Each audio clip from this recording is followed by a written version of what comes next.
Hey, welcome everyone to the Jerry Rig Podcast. My name is Jerry Sherstead, and we got a great show for you today.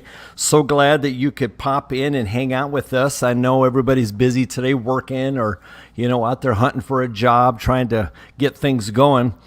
Today, we're going to unlock secrets around this concept called professional presence. And I hate to admit it, but I didn't even know it was a thing, to be honest. Hadn't even heard of it until I connected with Lorraine K. Lee. She's our speaker today, our guest host, and she's a top keynote speaker on leadership, professional development topics, from public speaking tips to building personal brands. So get ready for some insights on your professional presence. Very, very important. Now that I've kind of dove into this, it's really amazing what you can do when you're kind of firing on all 8 cylinders with this whole concept of professional presence. So we got Lorraine coming up, so don't go away. Yeah.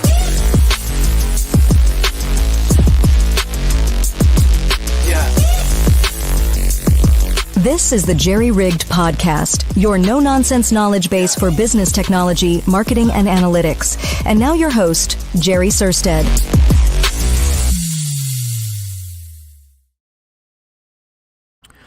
So back again, it is about 105 degrees right now here in Chandler, Arizona. So chat in, let me know where you're at, and talk to me about what's the weather doing where you're at. Is it raining? Got any snow? Well, you wouldn't have any snow. We're almost heading towards summer. So is it getting hotter where you're at? Just, let's talk. And also, if you got questions, we want to bring that in as well. So I'm going to click over here to the comments, and I want to make sure I'm not missing anyone who wants to ask questions. So anyway, Lorraine K. Lee, she's a power person on LinkedIn, and she's really super on point. She's a keynote speaker, a trainer, a content creator, a career coach. And so we're going to dive into her journey a little bit. And so I'd like to bring her up front here and introduce her. Hey, Lorraine. Hi. You doing okay? Yeah, I'm great. I'm excited to be here. Awesome. So where are you located? I'm in San Francisco. I haven't been outside yet, but I think it's probably in the 70s today. Oh, nice. Yeah, okay. I like 70. 105 is a little extreme. Gosh. So, Lorraine, what we're going to do is we're going to ask you a few questions. I have a 3 or 4 page PowerPoint that I'll bring up in a second. Kind of give everyone a little bit of a background of what professional presence actually is. So from your perspective, you're in the biz, you're in that world. Talk to us a little bit about what it is. Yeah, so professional presence is both how and where you're seen. And I think when a lot of people think about presence, they think about it in the more traditional sense, things like executive presence and how you're coming across in person. And when I started thinking about, okay, what do I want my sort of area of expertise to be based on all the things that I can speak on, presence came up because yes, that is very important, the traditional part of it.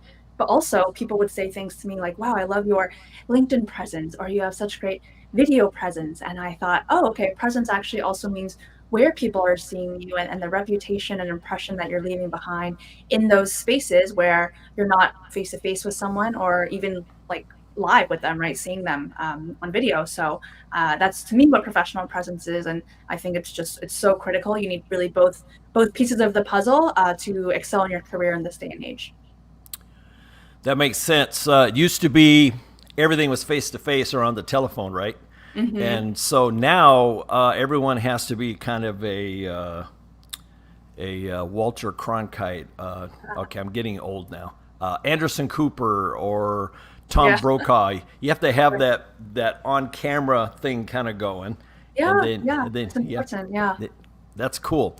So let me do this. I'm going to bring in a quick PowerPoint, and we're going to talk about that.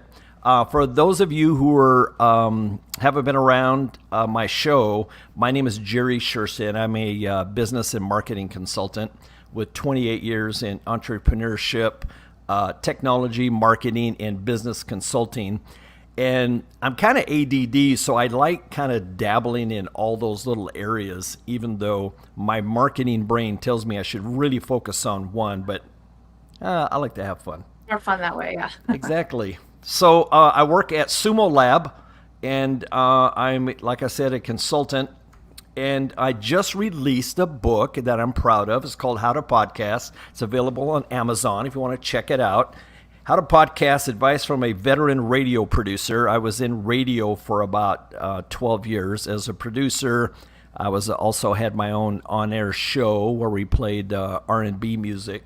That was kind of my forte. So what is professional presence? Now, this is ChatGPT talking. This is kind of the official definition. So we talk about professional presence, and refers to the way you present yourself. Like Lorraine was saying, professional setting encompassing your appearance, your communication skills, your behavior, and overall demeanor. And it's about projecting confidence, competence, and credibility with colleagues, clients, stakeholders. And so, Lorraine, I'd like to ask you, just from my own personal standpoint, having been in photography and video production quite a bit, I notice it. And I have not found one human yet, I don't think, that just absolutely abhors being in front of people, talking on camera or having their picture taken. We're all just kind of self-conscious. Is that what you see? Yeah, I mean, I think most people, when it comes to video or just like putting yourself out there in any kind of way, I think people can get uncomfortable. There's certainly people who are comfortable with it, but yeah, it's a skill to learn, right? So some people are going to lean into it and be really comfortable and excited, and other people are going to be a little bit more hesitant or sort of do the bare minimum to get by. Yeah, I would say that I've met some people that are just natural. They get in front of a camera, it doesn't bother them. They have that confidence. But like for me, I'm kind of a ham anyway, so I don't mind getting in front of people, but there's still this certain level of nervousness, and uncomfortableness. But it really is a practice skill. You got to practice it, right? Yeah, no, absolutely. And I think to your point, it's funny because I think a lot of people got so used to virtual when they went back in person, it was like very unfamiliar. And we had to get used to that again. But no, certainly it is a skill. I think it's something that everyone can learn. And I mean, as you're putting up on the screen, there's a lot of different components and all learnable. Yes. So when I was in radio, I enjoyed radio because you don't have to see anybody. You're just in this little studio. You're talking on a microphone, and you can get really confident and just kind of let it all hang out because nobody's looking at you. But video is a totally different ball game. It really is. So hats off to people that have really good on-camera presence. So the components of professional presence, we'll hit these real quick and then we'll get into some other stuff. Appearance, dressing appropriately for your role, grooming attire, not looking like a slob, right? What do you see out there? Yeah, I think I was on this other LinkedIn Live the other day talking about appearance and how people dress. And I think there's sort of a difference in generations now where the younger generations are feeling a little bit more comfortable getting a little more casual with their dress. But I say when it comes to appearance, it's always better to err on the side of safety and to overdress. No one's ever going to think poorly of you for being overdressed. I think it does happen though when you're underdressed. So I think showing up how you want to be seen, right? Perception is reality. So coming in with a blazer or a blouse or a suit, right? People are going to think that you look credible, that you look confident, that you look professional. So I think appearance is important. And then, on video calls, I think just at the top, obviously you want that to look good, but I actually think of appearance even beyond what you're wearing. I talk about appearance a lot in this thing I created called the rave model when talking about the components of influence and how you appear on camera and your framing and your eye contact and things like that, your body language, etc. That's also really critical too, to again, appearing confident, credible, all those things that professional, all those things that you want to come across as in a professional setting. Absolutely. Communication is I mean, everything these days, whether you're communicating with written word, video, photography, imagery, and your speaking ability. I see people actually in higher positions that have a tendency to kind of run their words together, and they talk. They get nervous. We all do. You Sure. talk too fast. I have a Yeah. really bad habit of talking too fast. And Same. so I've learned to slow down, Yeah. and it's better to communicate 2 or 3 things very Mm-hmm. effectively than to try to squeeze in 20 things, right? Yes. Yes. Yeah, I completely agree with you. I'm someone who also, I think I have a LinkedIn post coming out about this maybe next month or later this Okay. month. But it's about how I speak quickly, I get excited, I talk even faster. But yes, being very intentional with the way we communicate, whether that is spoken or written, I think is an important skill. It's going to be one of the most, if not the most important skill in the workplace. And so, knowing how to write, knowing how to be concise, knowing how to make sure your message is clear. And when you speak as well, to your point, we all get nervous. I still get nervous sometimes, right? Or most of the time, honestly. But it's about enough practice where you're pushing through that and getting comfortable, and then just being self-aware with again, like the speed of what you're talking, being able to incorporate pauses, changing tone, all of that. I'm sure you as a former radio host know all about that, and how to use your voice impactfully. Yeah, you don't probably need to get so far into like, radio jocks who work on their voice and how to, work, knowing, very few people know how to actually use a microphone. Mhm. They're talking like 3 feet away and in a sound, you can get all the room noise. When I was in radio, my lips actually used to touch the microphone as I was talking, and it gives a more, over the radio, gives a more personal, warm sound, right? So, yeah. And so behavior demonstrating professionalism through punctuality, being on time. I don't care what year it is. I don't care if it's 1,000 years ago or 1,000 years in the future.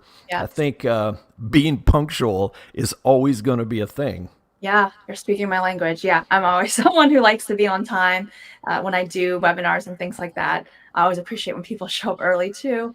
But yeah, I think being on time. One of the things I say is one of the most underrated skills is being reliable and the act of follow through. And simply, I say simply, but it's apparently not so simple because a lot of people don't do it. But simply doing what you say you'll do when you say you'll do it. And I feel like that is such an easy thing that people can do, and it will just take you so far in terms of your reputation and people wanting to continue working with you. Absolutely. That is probably one of my top 3 Yeah. irks in 2024. Now, I'm a few years older than you are, but there were people in the 70s and 80s who were not on time, but it was kind of sort of really, really bad form. And Yeah. back in the day, pre internet and pre cell phones, you just show up on the front door going, I said I'd be here at 10 o'clock and it's 10 o'clock and Yeah. you haven't even gotten in the shower. Is that what you're telling me? Yeah. Yeah. So punctuality is huge for me too. I grew up with a mother who was 15 minutes early to everything.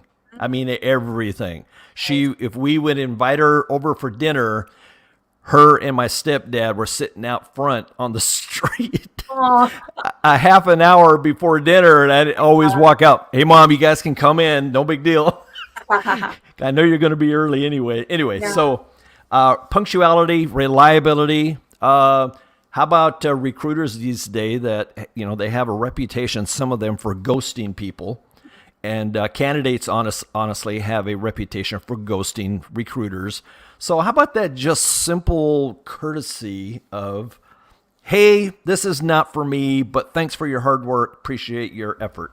Yeah. Oh my gosh, completely. I don't think ghosting in a professional setting or even, with dating, I'm you should always, I think, respond to people and just don't leave them hanging, right? And I think um even when people reach out to me like salespeople, or it's like so clear they're pitching something, like I try to respond because I know, like, especially now as a solopreneur, I know it's work to get out there, and like it's just like, ugh, and, you don't know if like people saw it or not. So I always try to respond when I can, even if it's a, no, thank you, I'm not interested, but thank you, type response. I think that's important. Nice, nice. I used to own a mobile DJ business, and every once in a while, I would hear somebody say, "Oh man, I wish you would have DJ'd our wedding. Our DJ ghosted us." Oh gosh, And for a wedding, that's horrible. oh my gosh, it I just would, makes oh gosh, it's a nightmare. it makes the hair in the back of my neck stand up. Like I just can't even wrap my brain around somebody who would do that. Yeah, it's crazy. I mean, that's just, yeah, that's your reputation, like your presence, right? Like, gosh, that's horrible.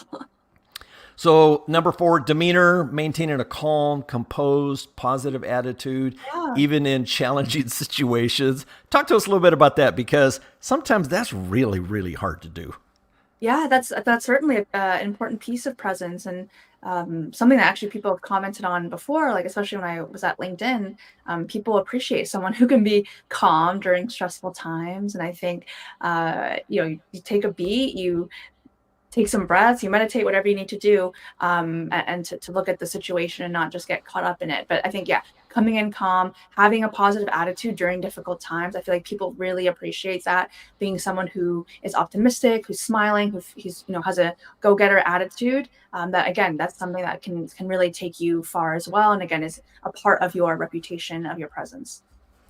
Yes, yes. For some of us that are a little bit ADD, sometimes we have a tendency to have a knee-jerk reaction, and we're reacting, and then we Yeah. don't even realize we're reacting until we've already reacted. Right. Right. Yeah. So Yeah. you got to really, really, and it's something that some of us, including myself, have to really work on. We have to That's think hard. before. Yeah. Yeah. So last few here.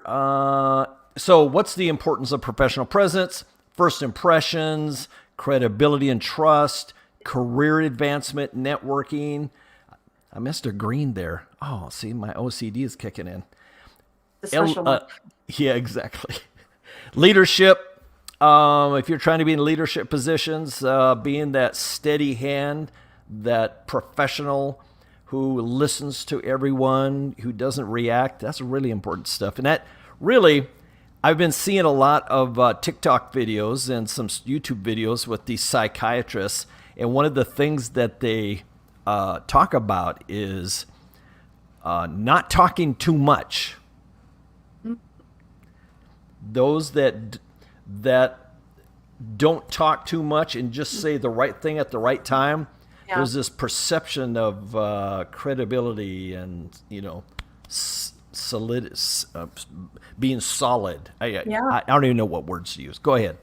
Yeah, yeah, yeah. I think that's very true. And I'm an introvert, and I often post on LinkedIn about my introversion. And I feel like that's one thing that I think introverts that's one of their strengths, is that you are not speaking all the time just to talk, but you are speaking at very intentional moments. And I think that really helps you stand up. People will listen because they know you're not just talking for the sake of talking, but when you only have something important to say. So from an introvert's perspective, I think that's, yeah, a very key superpower. That is a superpower. I actually envy people who have that ability because I have this DNA that says you got to fill in every gap, you got to fill in every space. We can't have dead space. We got to Yeah. get to the next thing. That we know what's next. What are we going to talk about next? So Power of the pod. Yeah. exactly. So tell us how your career got to where you're at now.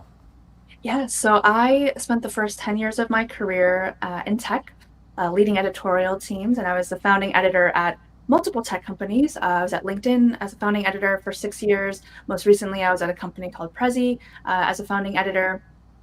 And in November 2022, I got impacted by the mass tech layoffs. And I had to decide, did I want to apply for another job, or did I want to build out a side hustle that I had created at Prezi, doing more speaking opportunities. And I decided to lean into the side hustle. And so I started my business last year in January. So time is flying by. We're a year and a half into the business now, where I continue doing the speaking and training. I consult and do some one-on-one coaching. And then I also teach at LinkedIn Learning and at Stanford Continuing Studies. And I've been loving it so far. It's been so much learning, so many opportunities to meet really interesting folks, such as yourself, Jerry, and be on interesting podcasts and things like that. And yeah, it's been wonderful. I'm really enjoying it so far. That's super cool stuff. So are you officially employed or contracted type thing with LinkedIn? So I think it might be considered a contract for LinkedIn Learning, like, or they hire you for every course that you need to, or there's a contract for every course that you make. Yeah. Okay. So you take a specific subject and you create a course around that. Yeah, and most of them are, so I have 15, or it's about to be 15 courses. There's a new one coming out in a few days. And one of them, you need a LinkedIn Learning or a premium account, but all the other ones are nano courses. So 10 minutes or less. They're recorded on my cell phone, so it's a little bit more sort of like TikTok style, faster moving, and all of those are free. So encourage anyone who's wanting to learn more from me to check out those courses. Yeah, that's awesome. So I'm assuming these courses are on professional presence?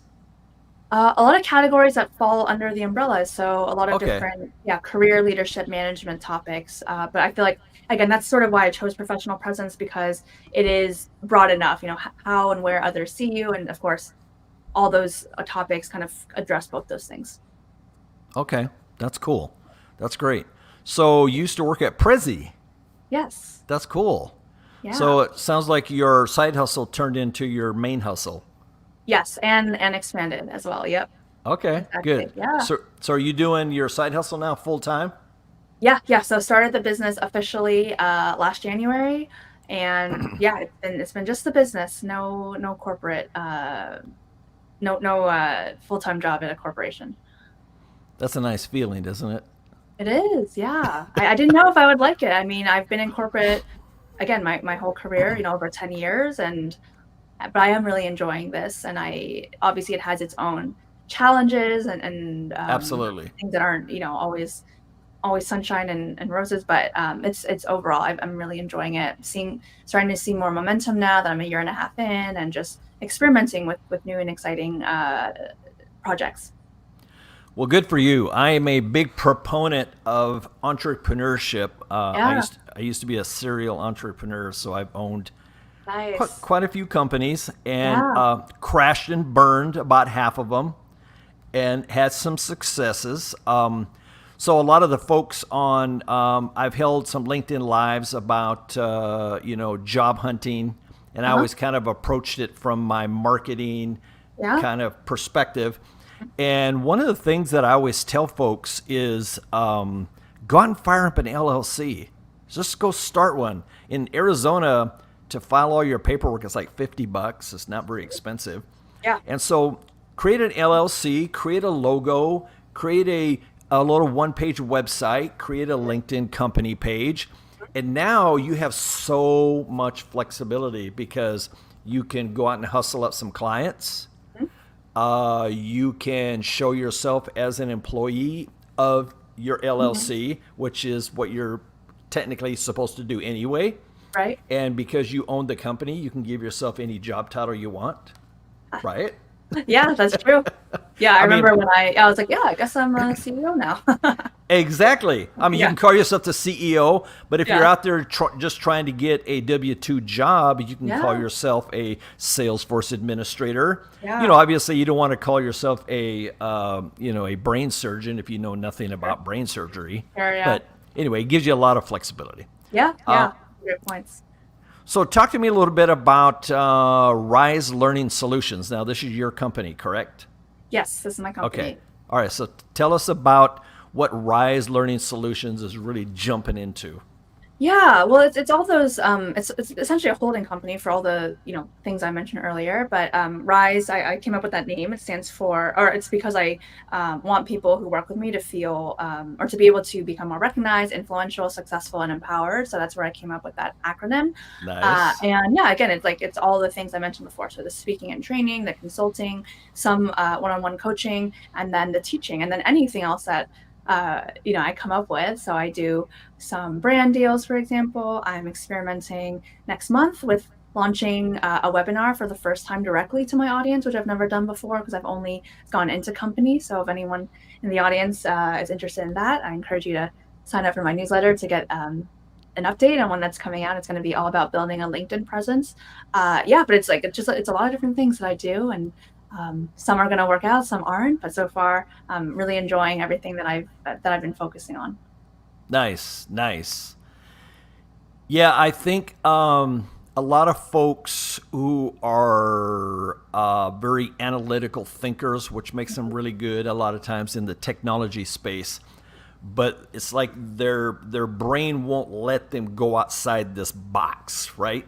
Mhm. And I always encourage people to just throw stuff on the wall. Sure, plan, come up with ideas, watch lots of videos, see what other people are doing, but just do it. Throw stuff Yeah, on the wall yeah, and already know that some of it's going to fail, yeah, and that's okay. yeah, It's no big deal. It's like yeah, when you fall off the bike, you skin your knees, you put a band-aid on it, and you get back on the bike, right? yeah, yeah. I think that's one of the hardest parts about being an entrepreneur.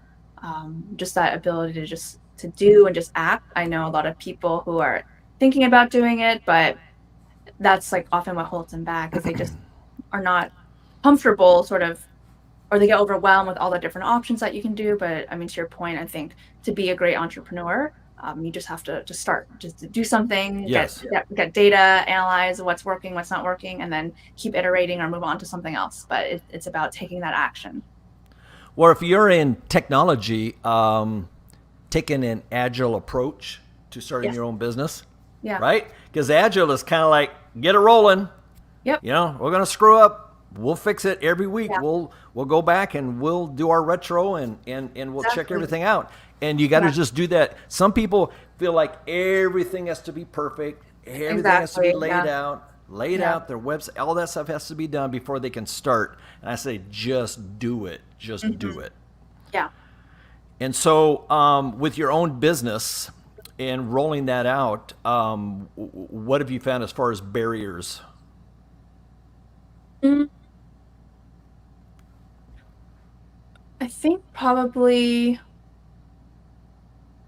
I think building up, so I'm very fortunate that I have a very strong network. Just my past jobs at LinkedIn and Prezi were very external facing roles that required me to interact and work with many thought leaders, business leaders.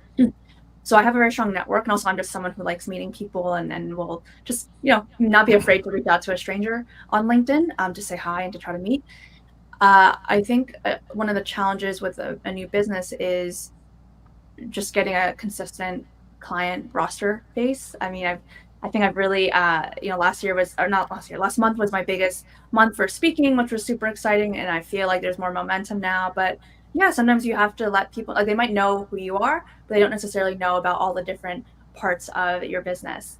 And so being able to just let people know what that is, and to show them your credibility and your experience and all that, I think that's probably been, something that I know takes time to build up, but something I'm like, oh, I want it to be faster and faster. I have the, I know like what value I can offer. So that's probably the first thing that comes to mind. But again, really, really happy to start seeing even more momentum this year. And I'm, hoping it's just gonna keep continuing as the business grows. Oh, it will. Yeah. Yeah, you're super smart, and I can tell you. Well, obviously, you know how to communicate. That's what you're teaching, right? Sure, yeah.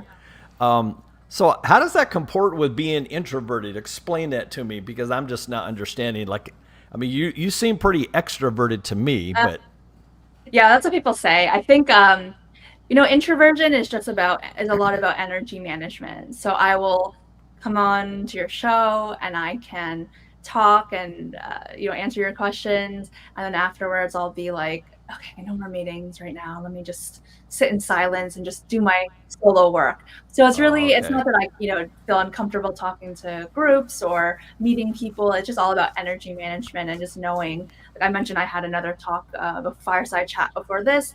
This is enough talking for a few hours. And then I Okay. have some more meetings in the afternoon, but just need to like space things out. No, I get it. I get it. I'm pretty extroverted. I can talk to anyone, anywhere, anytime about anything. That's great. I Yeah. can't even walk through the grocery store without connecting with somebody. I mean, I imagine. it's almost like annoying. It's Yeah. annoying to my wife, Is she more but extroverted or introverted? Or like in between? she's fairly extroverted, but Okay. she's like you. She has to have that space. Sure. But there's something about connecting with, pardon the term, old ladies at the grocery store. Uh-huh. Like if I see a couple of older ladies, in their 80s or even 90s, I don't know. I want to like, hey girls, you're looking good today. Yeah, people appreciate Nice it, to yeah. see you. And they just, oh, you stop it, that kind of thing. And that's just fun to me. I don't know. I can't explain it. Yeah, you're like I'm sure you're making their day, so that's great. Yeah. Yeah, I like make people's day. So talk to me a little bit about, let's get back to professional presence and how it relates to the job search process. Talk to me a little bit about that. I'm sure in job interviews, this is really where it comes in most handily, right? I think it's a huge part from even before the interview. Uh, when you have a solid LinkedIn profile. I mean, again, people are judging you before they get to meet you, and you have these virtual touch points or these virtual documents or things like that where you need to make sure that they are representing you how you want to be seen. And you want to make sure that you are showing up in the right ways where recruiters are looking. So, of course, LinkedIn is a major platform for that. And I think I always love sharing this stat.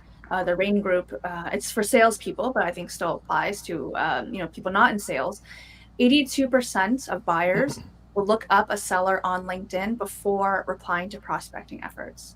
So essentially, when that person gets a message, the buyer gets a message, they're going to go on that person's LinkedIn and assess who is this person? Are they credible? Like, what are they about? Before deciding if they want to respond to them. And I think we've all had those experiences where people will message us at like, Jerry, you message me. And I'm like, who's Jerry? I'm going to go on your profile and be like, is this person legit? Is this a spam message? Like, what's going on here?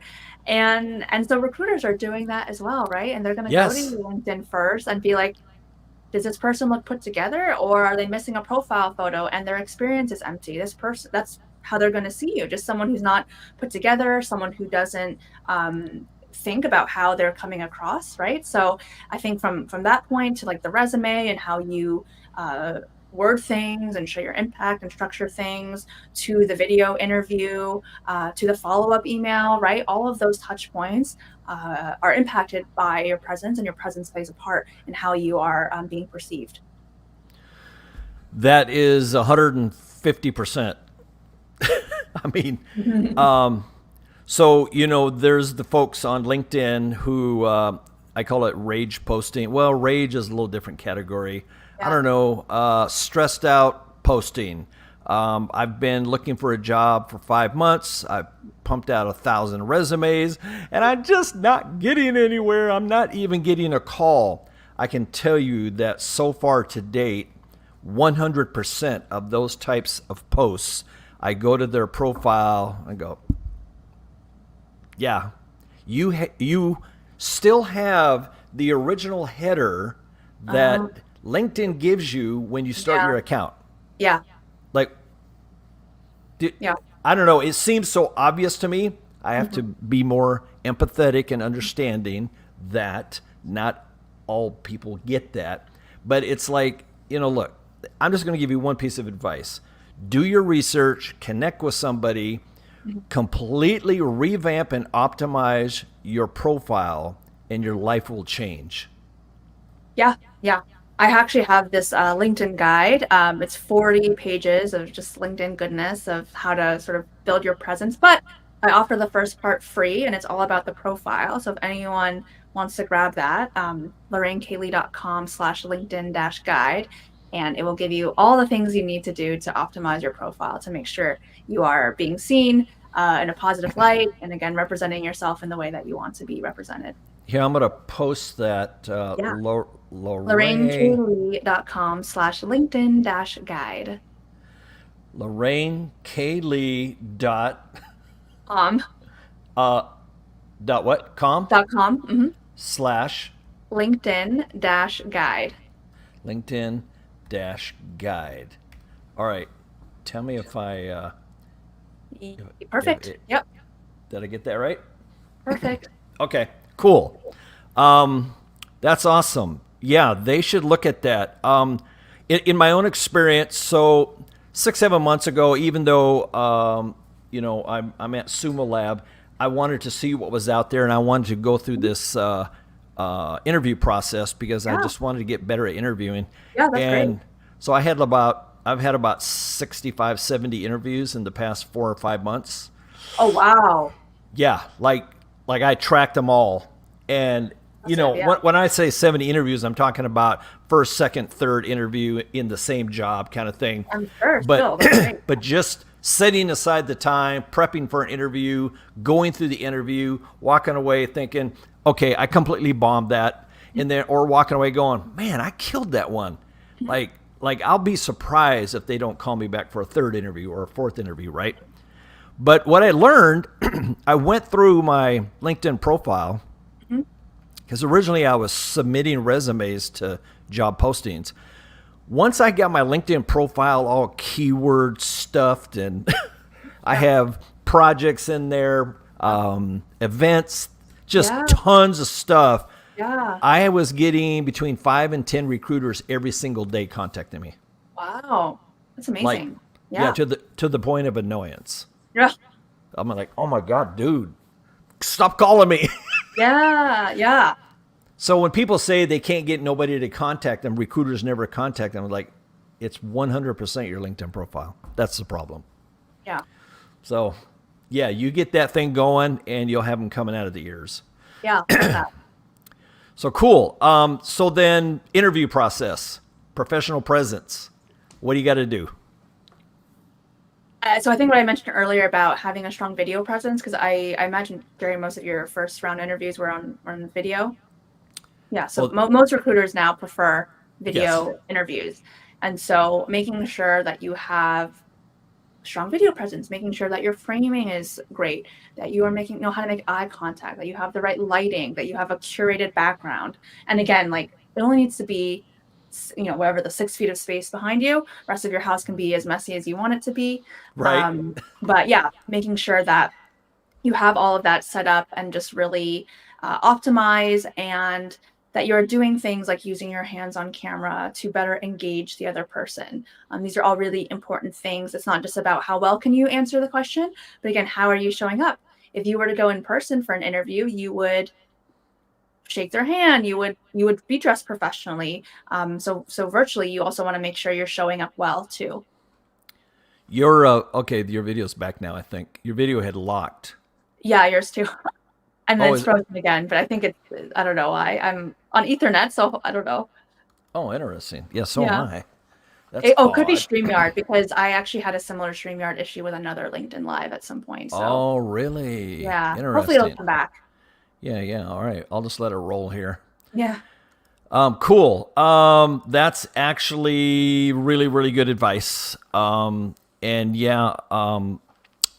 Interviews are just, it's like a love-hate thing, right? It's like going to the dentist. You got to do it, but it sucks, kind of. Yeah, exactly. Yeah.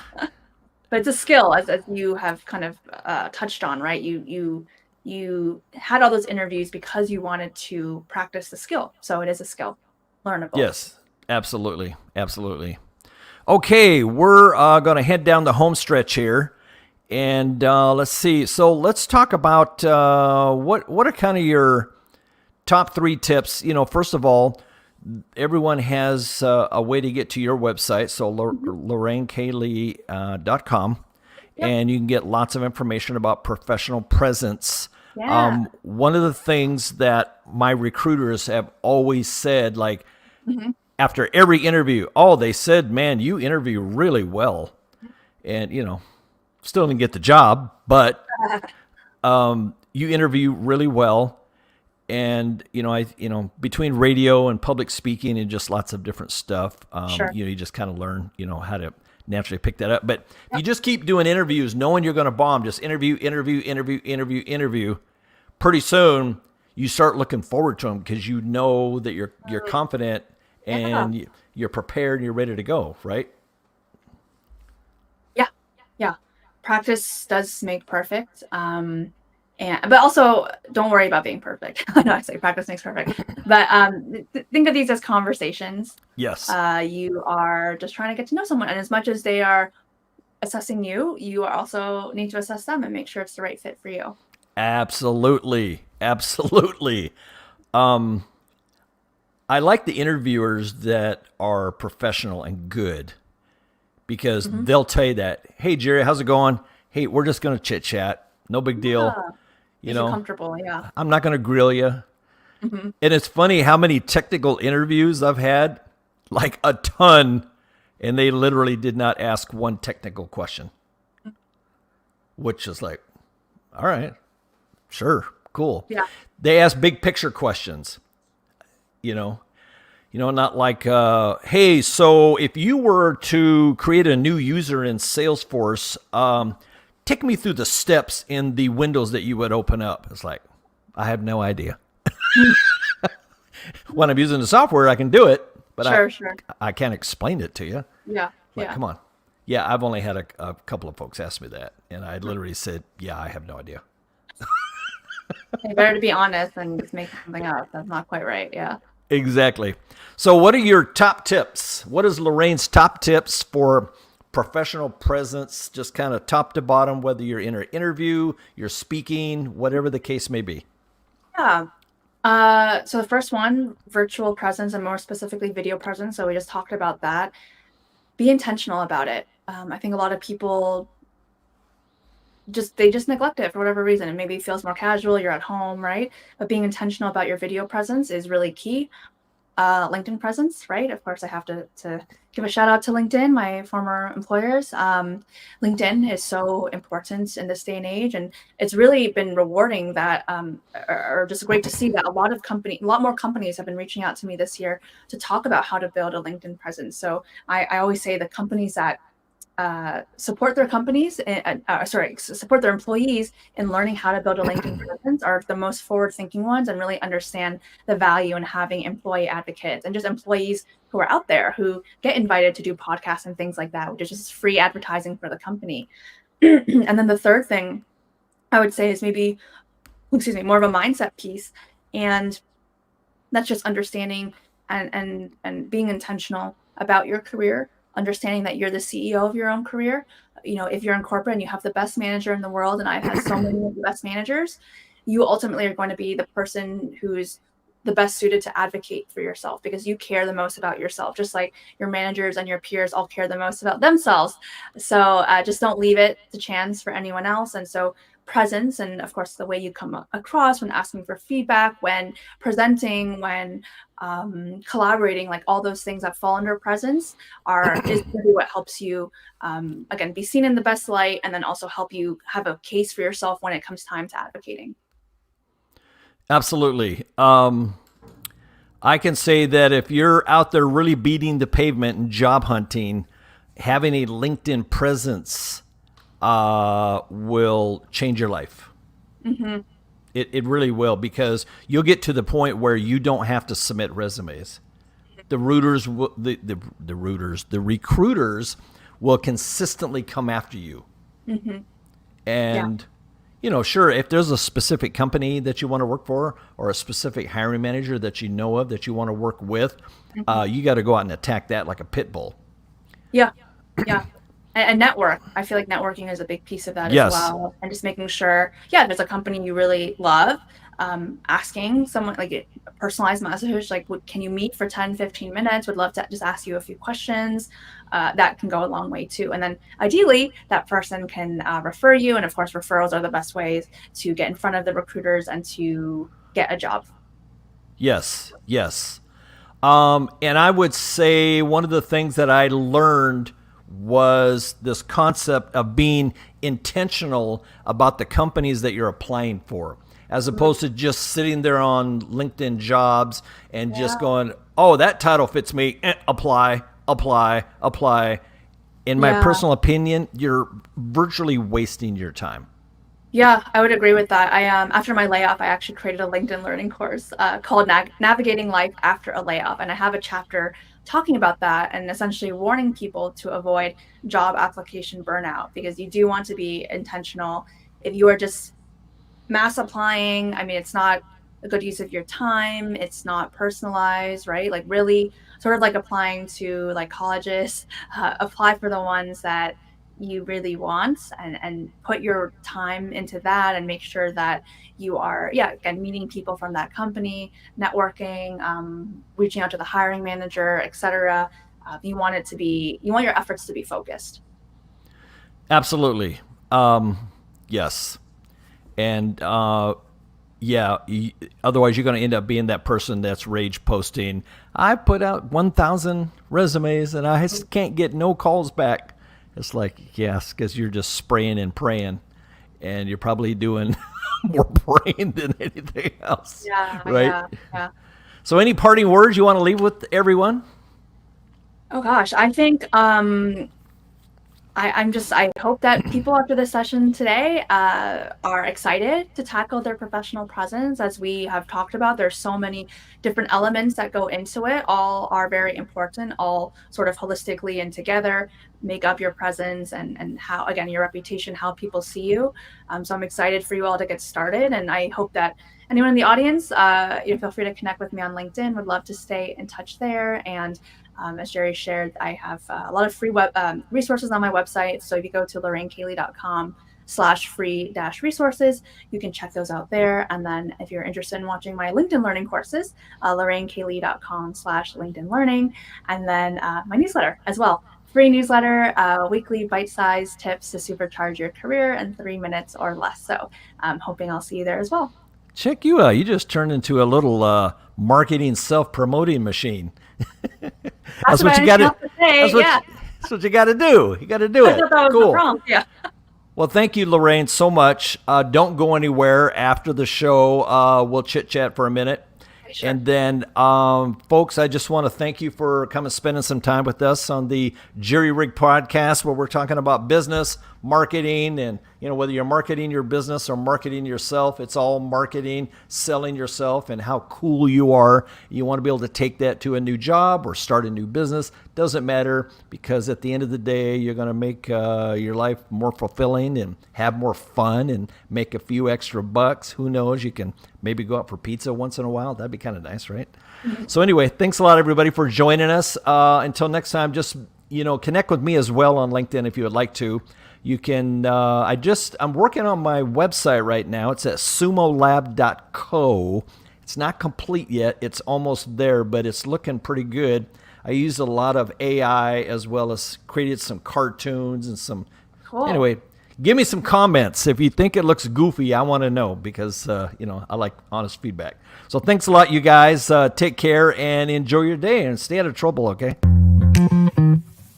The Jerry Rigged Podcast. Don't forget to subscribe on Apple, Spotify, or Google. Business technology for CEOs, managers, and business owners. We're here to deliver insights and strategies without the fluff. This is the Jerry Rigged Podcast.